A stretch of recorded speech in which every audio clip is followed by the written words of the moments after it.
जय मसीह की दोस्तों, आप सभी का स्वागत है हमारे YouTube चैनल पर।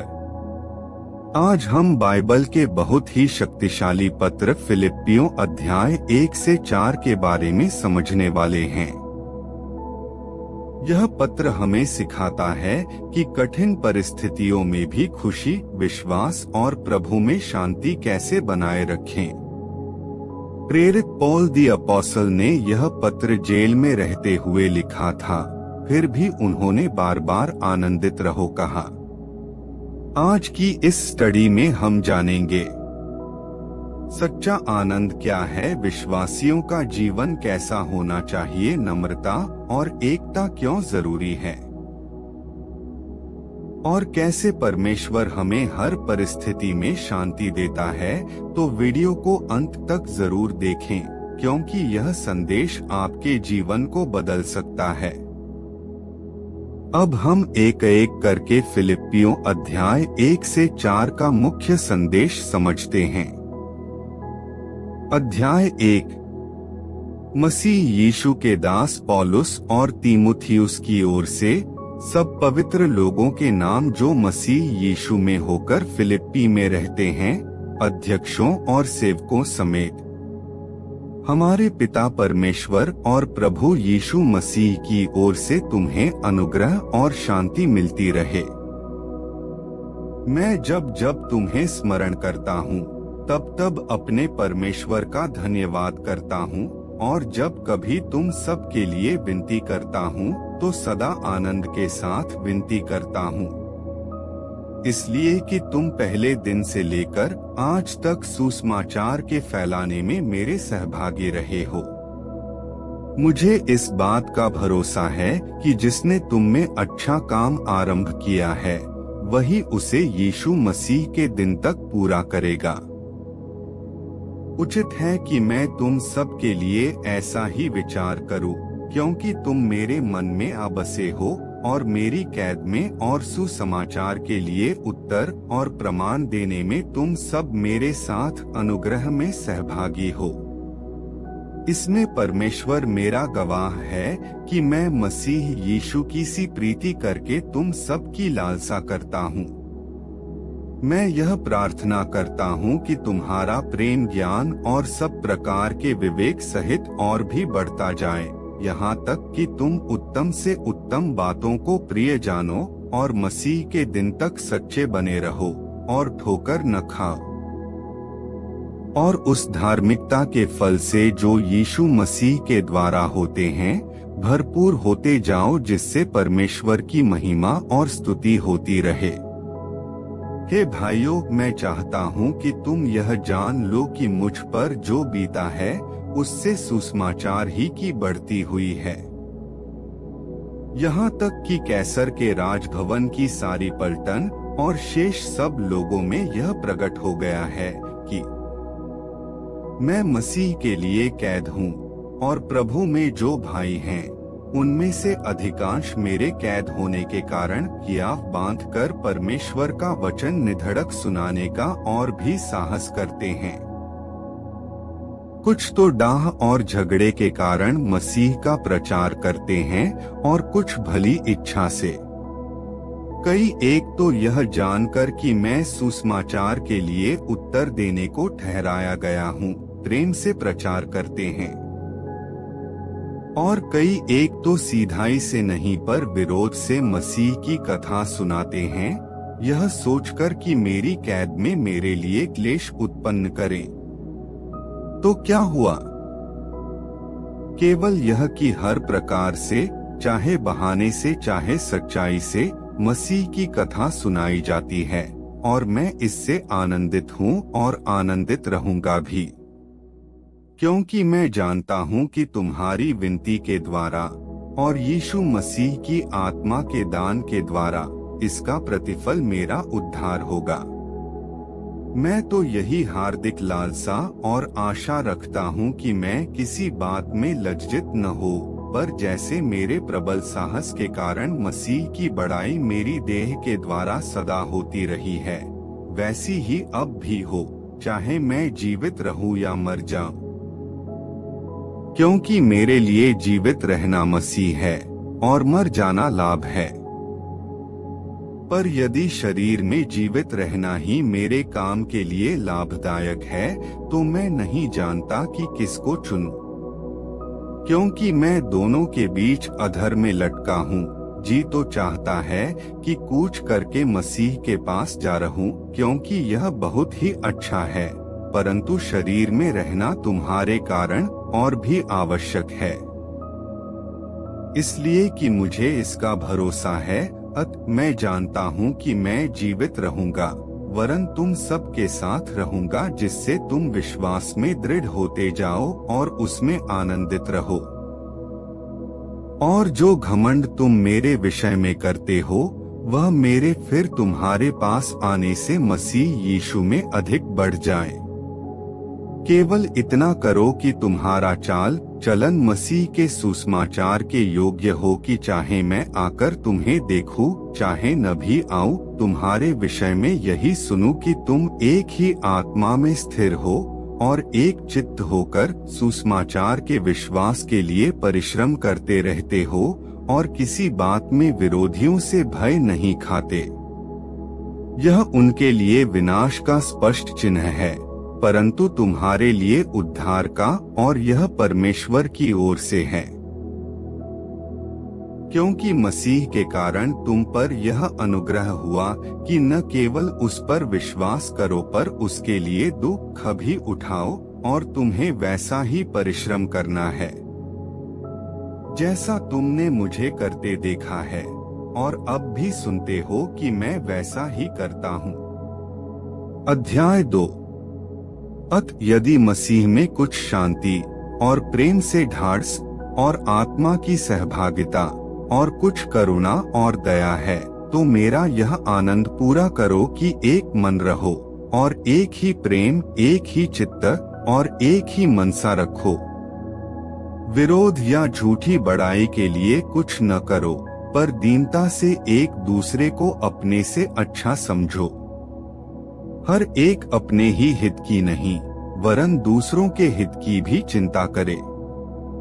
जैसा मसीह यीशु का स्वभाव था, वैसा ही तुम्हारा भी स्वभाव हो, जिसने परमेश्वर के स्वरूप में होकर भी परमेश्वर के तुल्य होने को अपने वश में रखने की वस्तु न समझा, वरन अपने आप को ऐसा शून्य कर दिया और दास का स्वरूप धारण किया और मनुष्य की समानता में हो गया, और मनुष्य के रूप में प्रकट होकर अपने आप को दीन किया, और यहाँ तक आज्ञाकारी रहा कि मृत्यु, क्रूस की मृत्यु भी सह ली।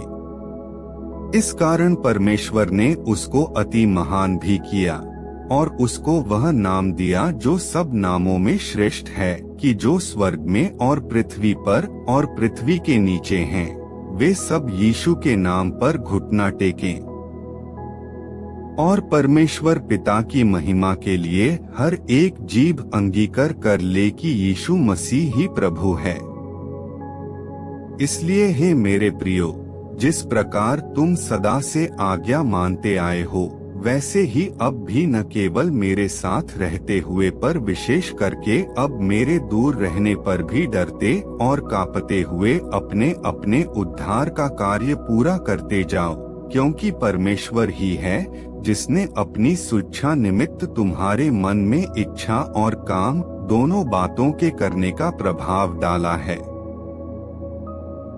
सब काम बिना कुड़कुड़ाए और बिना विवाद के किया करो, ताकि तुम निर्दोष और भोले होकर टेढ़े और हठीले लोगों के बीच परमेश्वर के निष्कलंक संतान बने रहो, जिनके बीच में तुम जीवन का वचन लिए हुए जगत में जलते दीपकों के समान दिखाई देते हो, कि मसीह के दिन मुझे घमंड करने का कारण हो कि न मेरा दौड़ना और न मेरा परिश्रम करना व्यर्थ हुआ। यदि मुझे तुम्हारे विश्वास रूपी बलिदान और सेवा के साथ अपना लहू भी बहाना पड़े, तो भी मैं आनंदित हूँ और तुम सब के साथ आनंद करता हूँ। वैसे ही तुम भी आनंदित हो और मेरे साथ आनंद करो। मुझे प्रभु यीशु में आशा है कि मैं तीमुथियुस को तुम्हारे पास तुरंत भेजूंगा, ताकि तुम्हारी दशा सुनकर मुझे शांति मिले, क्योंकि मेरे पास ऐसे स्वभाव का कोई नहीं जो शुद्ध मन से तुम्हारी चिंता करे, क्योंकि सब अपने स्वार्थ की खोज में रहते हैं, न कि यीशु मसीह की। पर उसको तो तुमने परखा और जान भी लिया है कि जैसा पुत्र पिता के साथ करता है, वैसा ही उसने सुसमाचार के फैलाने में मेरे साथ परिश्रम किया। इसलिए मुझे आशा है कि ज्यों ही मुझे जान पड़ेगा कि मेरी क्या दशा होगी, त्यों ही मैं उसे तुरंत भेज दूंगा। और मुझे प्रभु में भरोसा है कि मैं आप भी शीघ्र आऊंगा। पर मैंने इपफ्रुदीतुस को, जो मेरा भाई और सहकर्मी और संगी योद्धा और तुम्हारा दूत और आवश्यक बातों में मेरी सेवा टहल करने वाला है, तुम्हारे पास भेजना आवश्यक समझा, क्योंकि उसका मन तुम सब में लगा हुआ था। इस कारण वह व्याकुल रहता था, क्योंकि तुमने उसकी बीमारी का हाल सुना था। निश्चय ही वह बीमार तो हो गया था, यहाँ तक कि मरने पर था, परंतु परमेश्वर ने उस पर दया की, और केवल उसी पर नहीं पर मुझ पर भी, कि मुझे शोक पर शोक न हो। इसलिए मैंने उसे भेजने का और भी यत्न किया कि तुम उससे फिर भेंट करके आनंदित हो जाओ और मेरा भी शोक घट जाए। इसलिए तुम प्रभु में उससे बहुत आनंद के साथ भेंट करना और ऐसों का आदर किया करना, क्योंकि वह मसीह के काम के लिए अपने प्राणों पर जोखिम उठाकर मृत्यु के निकट आ गया था, ताकि जो घटी तुम्हारी ओर से मेरी सेवा में हुई उसे पूरा करे। अध्याय 3। इसलिए हे मेरे भाइयों, प्रभु में आनंदित रहो। वे ही बातें तुमको बार बार लिखने में मुझे तो कोई कष्ट नहीं होता, और इसमें तुम्हारी कुशलता है। कुत्तों से चौकस रहो, उन बुरे काम करने वालों से चौकस रहो, उन काट कूट करने वालों से चौकस रहो, क्योंकि खतना वाले तो हम ही हैं, जो परमेश्वर के आत्मा की अगुवाई से उपासना करते हैं और मसीह यीशु पर घमंड करते हैं और शरीर पर भरोसा नहीं रखते। पर मैं तो शरीर पर भी भरोसा रख सकता हूँ। यदि किसी और को शरीर पर भरोसा रखने का विचार हो, तो मैं उससे भी बढ़कर रख सकता हूँ। 8वें दिन मेरा खतना हुआ। इस्राएल के वंश और बिन्यामीन के गोत्र का हूँ, इब्रानियों का इब्रानी हूँ, व्यय के विषय में यदि कहो तो फरीसी हूँ, उत्साह के विषय में यदि कहो तो कलीसिया का सताने वाला, और व्यवस्था की धार्मिकता के विषय में यदि कहो तो निर्दोष था। परंतु जो जो बातें मेरे लाभ की थीं, उन्हीं को मैंने मसीह के कारण हानि समझ लिया है। वरन मैं अपने प्रभु मसीह यीशु की पहचान की उत्तमता के कारण सब बातों को हानि समझता हूँ, जिसके कारण मैंने सब वस्तुओं की हानि उठाई और उन्हें कूड़ा समझता हूँ, जिससे मैं मसीह को प्राप्त करूँ और उसमें पाया जाऊँ, न कि अपनी उस धार्मिकता के साथ जो व्यवस्था से है, वरन उस धार्मिकता के साथ जो मसीह पर विश्वास करने के कारण है और परमेश्वर की ओर से विश्वास करने पर मिलती है, ताकि मैं उसको और उसके मृत्युंजय की सामर्थ्य को और उसके साथ दो खून में सहभागी होने के मर्म को जानूं और उसकी मृत्यु की समानता को प्राप्त करूं, कि मैं किसी भी रीति से मरे हुओं में से जी उठने के पद तक पहुंचूं। यह मतलब नहीं कि मैं पा चुका हूं या सिद्ध हो चुका हूं, पर उस पदार्थ को पकड़ने के लिए दौड़ा चला जाता हूं, जिसके लिए मसीह यीशु ने मुझे पकड़ा था। हे भाइयों, मेरी भावना यह नहीं कि मैं पकड़ चुका हूँ, परंतु केवल यह एक काम करता हूँ कि जो बातें पीछे रह गई हैं, उनको भूलकर आगे की बातों की ओर बढ़ता हुआ निशाने की ओर दौड़ा चला जाता हूँ, ताकि वह इनाम पाऊं जिसके लिए परमेश्वर ने मुझे मसीह यीशु में ऊपर बुलाया है। हम में से जितने सिद्ध हैं, यही विचार रखें, और यदि किसी बात में तुम्हारा और ही विचार हो तो परमेश्वर उसे भी तुम पर प्रकट कर देगा। इसलिए जहाँ तक हम पहुँचे हैं, उसी के अनुसार चलें। हे भाइयों, तुम सब मिलकर मेरी सी चाल चलो और उन्हें पहचान रखो जो इस रीति पर चलते हैं जिसका उदाहरण तुम हम में पाते हो, क्योंकि बहुत से ऐसी चाल चलते हैं जिनकी चर्चा मैंने तुमसे बार बार की है, और अब भी रो रो कर कहता हूँ कि वे अपनी चाल चलन से मसीह के क्रूस के बैरी हैं। उनका अंत विनाश है, उनका ईश्वर पेट है। वे अपनी लज्जा की बातों पर घमंड करते हैं और पृथ्वी की वस्तुओं पर मन लगाए रहते हैं। पर हमारा स्वदेश स्वर्ग पर है, और हम एक उद्धारकर्ता प्रभु यीशु मसीह के वहां से आने की बाट जोह रहे हैं। वह अपनी शक्ति के उस प्रभाव के अनुसार जिसके द्वारा वह सब वस्तुओं को अपने वश में कर सकता है, हमारी दीन देह का रूप बदलकर अपनी महिमा की देह के अनुकूल बना देगा। अध्याय 4। इसलिए हे मेरे प्रिय भाइयों, जिनमें मेरा जी लगा रहता है, जो मेरे आनंद और मुकुट हो, हे प्रिय भाइयों, प्रभु में इसी प्रकार स्थिर रहो। मैं यूओदिया को भी समझाता हूँ और सुन्तुखे को भी, कि वे प्रभु में एक मन रहें। हे सच्चे सहकर्मी, मैं तुझ से भी विनती करता हूँ कि तू उन स्त्रियों की सहायता कर, क्योंकि उन्होंने मेरे साथ सुसमाचार फैलाने में क्लेमेंस और मेरे अन्य सहकर्मियों समेत परिश्रम किया, जिनके नाम जीवन की पुस्तक में लिखे हुए हैं। प्रभु में सदा आनंदित रहो। मैं फिर कहता हूँ, आनंदित रहो। तुम्हारी कोमलता सब मनुष्यों पर प्रकट हो। प्रभु निकट है। किसी भी बात की चिंता मत करो, परंतु हर एक बात में तुम्हारे निवेदन, प्रार्थना और विनती के द्वारा धन्यवाद के साथ परमेश्वर के सम्मुख उपस्थित किए जाएं। तब परमेश्वर की शांति, जो सारी समझ से परे है, तुम्हारे हृदय और तुम्हारे विचारों को मसीह यीशु में सुरक्षित रखेगी। इसलिए हे भाइयों, जो बातें सत्य हैं, और जो बातें आदरणीय हैं, और जो बातें उचित हैं, और जो बातें पवित्र हैं, और जो बातें सुहावनी हैं, और जो बातें मनभावनी हैं, अर्थात जो भी सद्गुण और प्रशंसा की बातें हैं, उन पर ध्यान लगाया करो।